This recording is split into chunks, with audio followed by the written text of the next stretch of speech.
Welcome to the Millennium Counseling Center podcast, where hope is yours, it's time to soar. I'm your host, Orrin Madison. It's time to rise above and celebrate healing, hope, and recovery with the Millennium Counseling Center team. Special thanks to Kaz Source, who helps us with the production of our podcast. If anybody needs any help or looking into podcasts, please reach out to Kaz Source at kazcontent.com. Hey guys, this is Orrin Madison and Derek Bilsma, and today we want to introduce Hilary Rosenberg to the podcast. Welcome, Hilary. Hi, how are you? Hey, thanks for joining us. Today, we wanted to welcome Hilary to the podcast because of her recent blog post on boundaries, but also just to kind of talk openly about kind of how the conversation of boundaries are with our individual clients, how we think about boundaries, and just in general, how are those conversations going and what's helpful? Yeah, absolutely. Pretty much I'd have to say that my blog posts are really come from my clients. It's like I notice that there's a theme and it's my inspiration to write about it and really wrap my head around what's going on with people right now, especially during COVID. And boundaries has been a really huge topic because people are in a situation now, especially where things are highlighted and they're spending more time with people. And boundaries really is our way of protecting ourselves. And it says who we are and what feels good to us and what doesn't. And setting up those boundaries for ourselves first really helps us get clear with how to interact with other people in our lives. So it's been a real focus for me with my clients right now and getting clear on how boundaries are showing up in their life. Yeah. Was there a turning point with the client where that just a light bulb went off and said, I have to write something and I have to, highlight the importance of boundaries? Yeah, I mean, I have to say, embarrassingly, but probably around social media is probably where I noticed it the most, where I was like, oh my goodness, this is one of those topics that I feel like people haven't really addressed yet with what boundaries look like. And what I've seen, and it doesn't really matter about the age, is people blocking people and unblocking them and unfriending them and being unfriended and unfollowed, and the impact that has on other people and what it's telling other people. So when you show up and you set a boundary, recognizing what that really means. Was it impulsive? Did you really want to do that? Is it a protection? Can you, if you're going to break up with someone and it's going to be no contact, can you tell them that you're going to do that so it doesn't just show up and they're, shocked by it? I think that's been a really huge thing. I've seen a lot of breakups where people just unfollow them on everything. And it's really painful for the person who it happens to. In your mind, how did that start to play out in terms of how you want to support those clients? And then how do you want to take that into a kind of a broader message for people that are going through similar things? Yeah, so I think that the best way to sort of look at that is I incorporated into the way I look at boundaries in general, that it requires I think that boundaries really show up in someone's attachment style. And if they have an insecure, anxious attachment. So really, if they grow up in a family where their needs were more often than not met, they typically have an anxious attachment where their fear is being abandoned. So they do everything in their power not to have that happen, which also means that they can, bend themselves in ways that actually don't match how they feel inside, just out of the fear of abandonment. And that shows up in places in their life and in social media.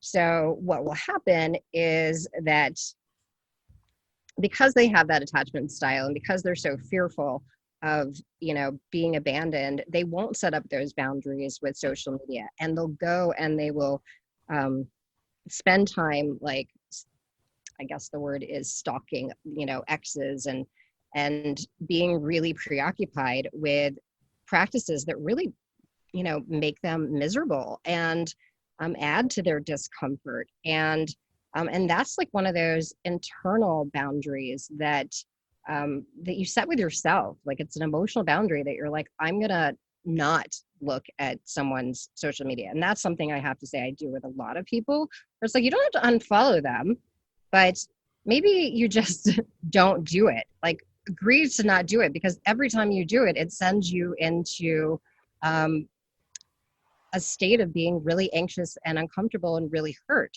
And on the flip side of that, you have the person who is avoidant, who grew up really realizing as a child that their needs were never going to get met. So they go about life really setting themselves up in a container where they don't trust people and they won't let people in, and a fear of intimacy, and they are more likely to have set up some really great deactivating techniques, which in social media really shows up as just blocking people and or not even allowing them into their space at all, so that they can protect themselves from ever getting really close to people.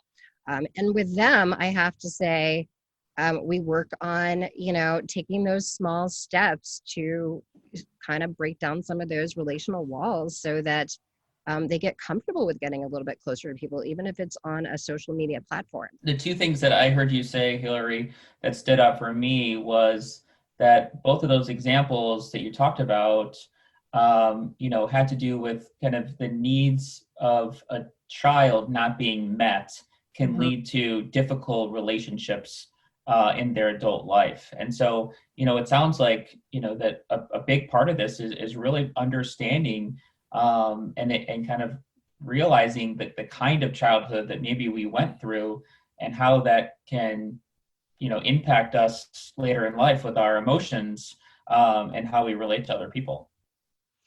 Absolutely. I think that's 100% correct.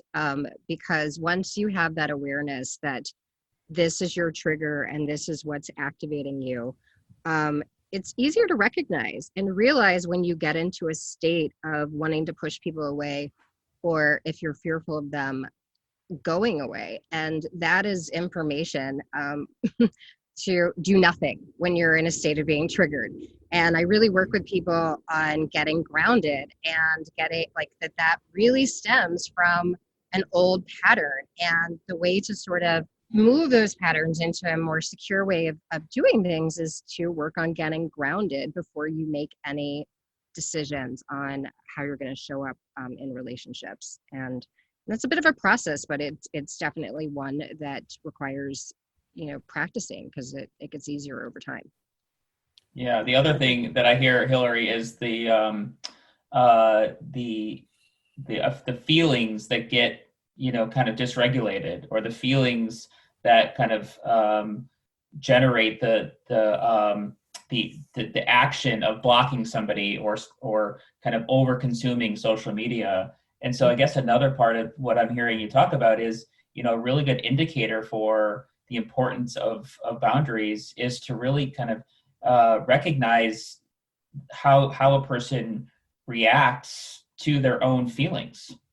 Definitely. I think that having the awareness for yourself first really helps you have that understanding. But if you're in a relationship with someone and you know what their triggers are and boundaries are, then it's also like being mindful for the person that you're with. If you're in like a marriage or a long-term relationship, that you really take into account that what their triggers are, so that you can work with them. I mean, if it means that you need a 5-minute timeout because someone's really activated from an old pattern, then helping your partner work through that is part of the process. Yeah, and I, just hearing you talk about this stuff, I mean, it's, I would imagine you talk to anybody, just even off the street, not even in counseling, that how aware people may not be to the way they respond to their feelings and the way they respond to other people, and not really kind of fully understanding that it's related to something having to do with them rather than somebody else. And that's, I think that can definitely be one of the traps that I see with my clients, is people can come in and say, I have a problem with what this person, and that person is doing and how they're making me feel. Yet, if we're not careful, we can spend the whole session in what other people are doing wrong rather than what a client can do to navigate their own emotions and learn how to recognize their old patterns of placing their blame on others for their own struggle. Oh, I mean, absolutely. I think one of the things I see the most with my clients that are more on the preoccupied, anxious attachment style is if I ask them a question about their relationship, they often answer from their partner's perspective. And it will happen repeatedly because they're so in the minds of their partner, they don't even realize it, because that is a system that worked as a child to be in the mind of a parent who may or may not meet your needs. So it's out of fear of being left, and how do I make sure that doesn't happen? And the danger in that is that that becomes such the main focus that the person really loses a sense of who they are and when their boundaries are being violated, or if does it really work for them. I mean, it's almost like this light bulb goes off when it's like, well, tell me what you think, and then, well, they'll again probably tell me what their partner thinks, but then like getting to like what they think is this like realization of, wait a second, I hadn't even thought about what I thought, think about this. And mentally shifting someone to put the focus on themselves, whether they're showing up in dating or relationships or even in work relationships, that like first, and then being able to, because if you can't do yourself first, it's really difficult to have relationships with other people that are authentic, because you're not really showing up as yourself. So if you frame it in that way, it's like, you're not really doing anybody any favors by thinking from their perspective constantly. Well, and we're spending so much time talking about self, and I think that's one of the greatest kind of misunderstandings of boundaries. What I'm hearing from you, Hilary, is that boundaries are not what you want other people to do, but almost what you have to do for yourself. Yeah, absolutely. 100%. I think that, one of the things that, like, for example, like a physical boundary is one of those things that, like, I'm pretty sure at this point, everybody's been in this situation where you are either comfortable hugging someone or you're not comfortable hugging someone during COVID. Most people actually fall under the not, but occasionally we'll have that person that will come up to you and want to hug you.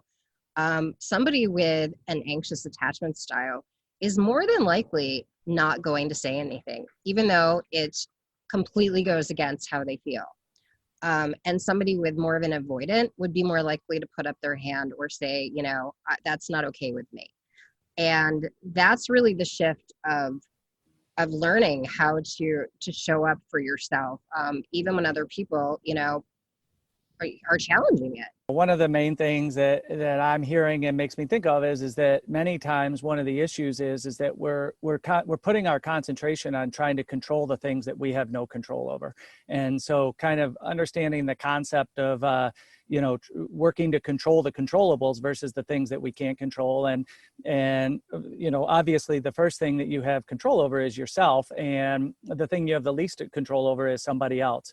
And so anytime there's, kind of uncomfortable feelings and, or conflict or any of those things with other people, I encourage people to, start with themselves, look at yourself first. And then beyond that, then you can kind of look to the outside factors. But ultimately, I think one of the biggest issues that I see with people who are struggling is they spend a lot of time concentrating and trying to control the things that we really have very little control over, which includes other people and also includes how you feel. I think that, we spend a lot of time trying to control how we feel when ultimately we have, kind of much more control over our actions and even our targeted thoughts. We have control over those things. And I think that, so I think that's where people get frustrated when they feel like they're not moving forward, is because they're spending so much time, kind of on these areas that ultimately they really don't have, they maybe have some small influence over, but they really have no control over it. And then those things don't change, and then they get frustrated. And I think one way for people to feel a little better about the progress they're making and kind of the direction they're going in, is to really, start internally and look at the things they can do that would help any of these situations. To Hilary's point, hugging during COVID. If somebody, walks up to you and they want to hug you, that doesn't mean you have to hug them, right? And so if you walk away from that and you're angry with the other person for wanting to hug you, then you're kind of missing the point, because at the end of the day, we always have the ability, even if it's difficult or it makes us feel uncomfortable, we have the ability to change what we do. And just like many interactions, kind of hugging somebody takes two people. And so I think kind of turning the concentration on oneself and making sure that we are, kind of putting in the effort to look at that closely and be honest with ourselves and, try to have some effect over our own actions and thoughts, is a way that we can kind of see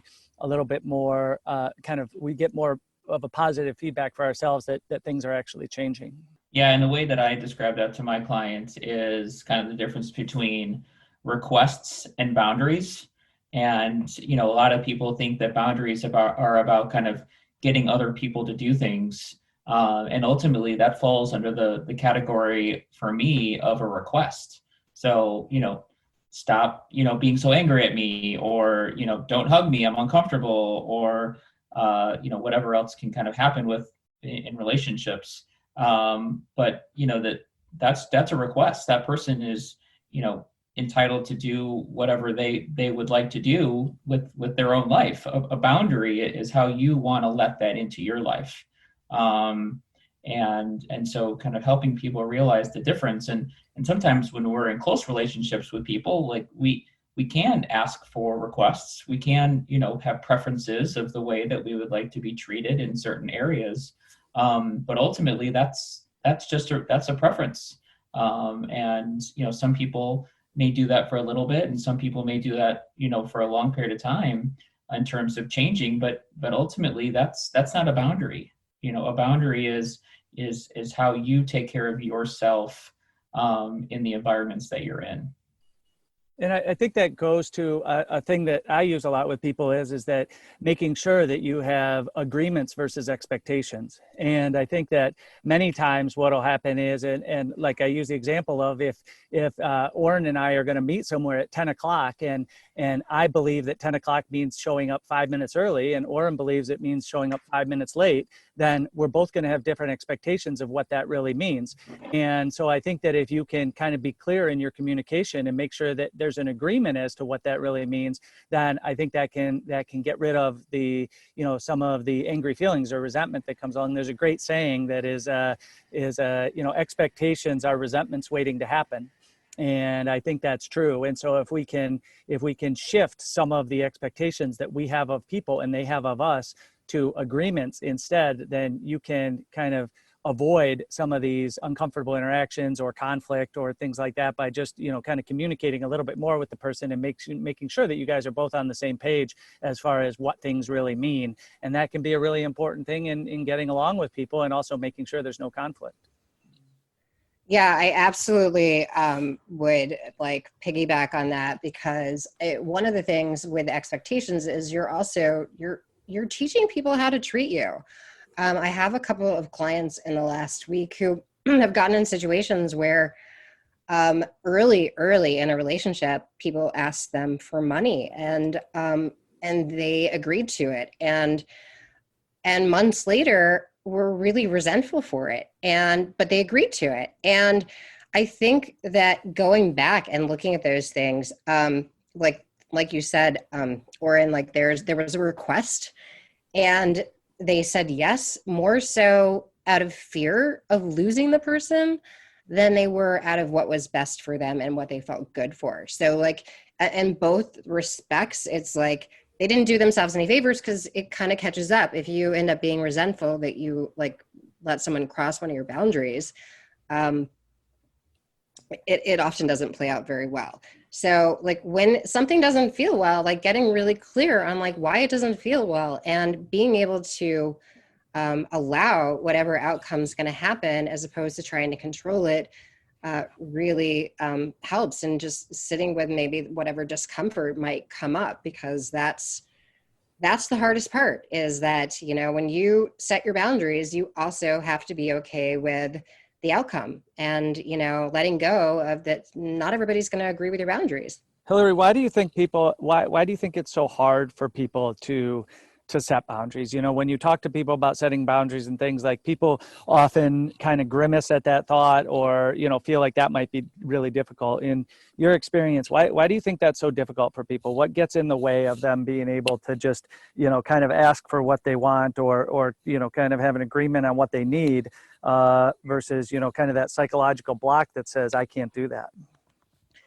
I mean, I think the greatest thing I see is, especially with anxious people, is the deep-seated fear of being abandoned or rejected. That if they do actually ask for what they need, that the person will leave them. And it's so deep-seated that that it's really difficult to go there. Even if it's like unbelievably obvious and rational, and they get it intellectually, it's a really, really there's just so much discomfort in doing that, because that's not something that they're used to doing. I mean, they're used to really bending over backwards for people and having other people's needs be more important than their own needs. And it hasn't served them. And they end up being really unhappy, and it's painful. And to go through that process where you make those really small changes, it's all really from, like, stems from so much, like, attachment wounds. It also can stem from being in an abusive relationship for a very long time, getting used to a pattern that becomes your internal system that you've allowed to happen, even though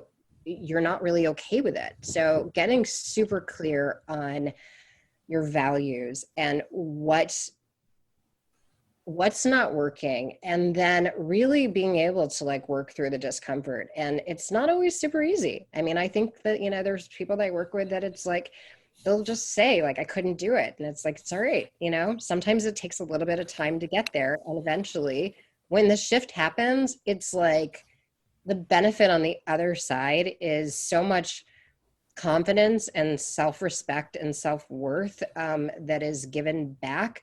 And once they start to sort of recognize that is the other side of really showing up for yourself with boundaries, it gets to be a little bit easier and easier to do. Yeah, I think also the rules that you set in the beginning of a relationship, whether it's a romantic relationship or a friendship, but many times kind of the expectations and the rules for that relationship are set really early on. And so things that you may in the short run be willing to accept because you're just getting to know somebody or you're just getting closer to them, sometimes can lead to kind of longer term, for lack of a better term, rules in that relationship. And, I see that a lot of times with people romantically, where they'll start to date somebody and the person won't be doing things the way they would like or acting the way they would like, and they don't say anything because, probably under your terms, because they're afraid of somebody rejecting them or being left. But what that does is that creates those expectations for long term. And then ultimately, the person's upset because somebody's treating them in a way that they didn't want, but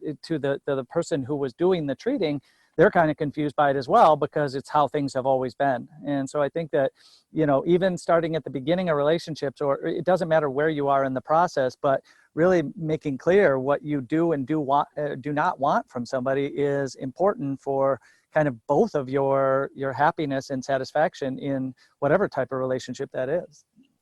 Absolutely. I think we focus so much on, like, the anxious type personality or attachment style. And I think, I'd like to mention also the other side of that, which is the avoidant, which is a good number of people that have that attachment style. And boundaries show up with them in such a way that they're boundary full. They have so many boundaries that they don't let people in. And that is like the opposite. Like, working with them is more to recognize how they're doing that in their lives, how they're setting up so many controls and barriers for people to get close to them. And and breaking some of those down that really aren't serving them now, because the reality is that a lot of those people really crave connection and they crave intimacy, and yet they've also like enabled some really sophisticated ways to keep people away. And in doing that, like, it's like anytime somebody tries to get close to them, they will immediately set up all these barriers. And I see it in relationships a lot. And it's like you have one person who's, you know, fearful of the person leaving, and the other person who's like shutting them out. And it's like this dynamic that ends up being really toxic.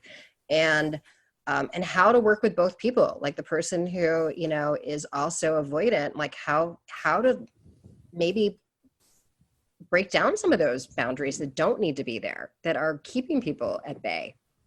What's really kind of coming up for me is that, you know, we all can benefit from kind of examining our own reactions, our own feelings, and ultimately like why we get upset or fearful about certain circumstances in relationships, and how then we could kind of bring it back to, you know, what's kind of emotionally coming up for us, and what are ways that boundaries can help us kind of be a little bit more emotionally regulated in those relationships. Yeah, I would agree. This like conversation could definitely go on forever. And I do think, like, I just want to reiterate that it's really has a lot to do with in a way of getting curious, because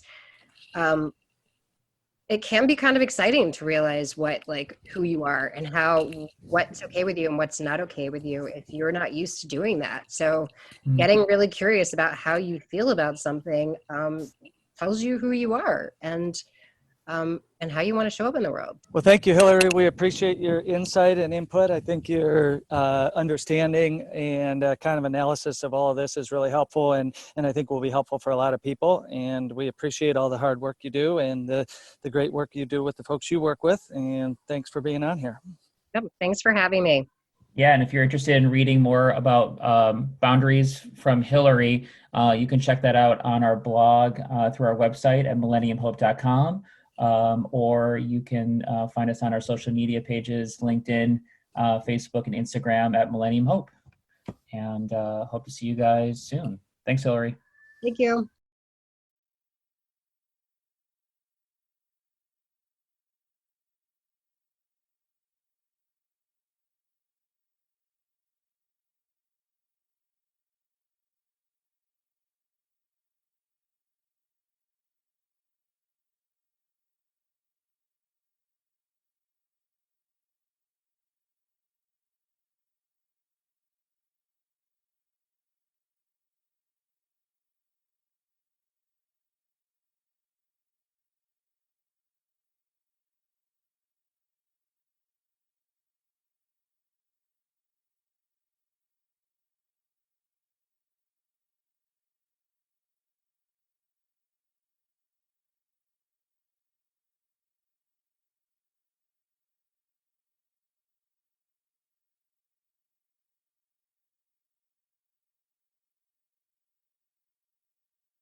Thank you for listening to the Millennium Counseling Center podcast.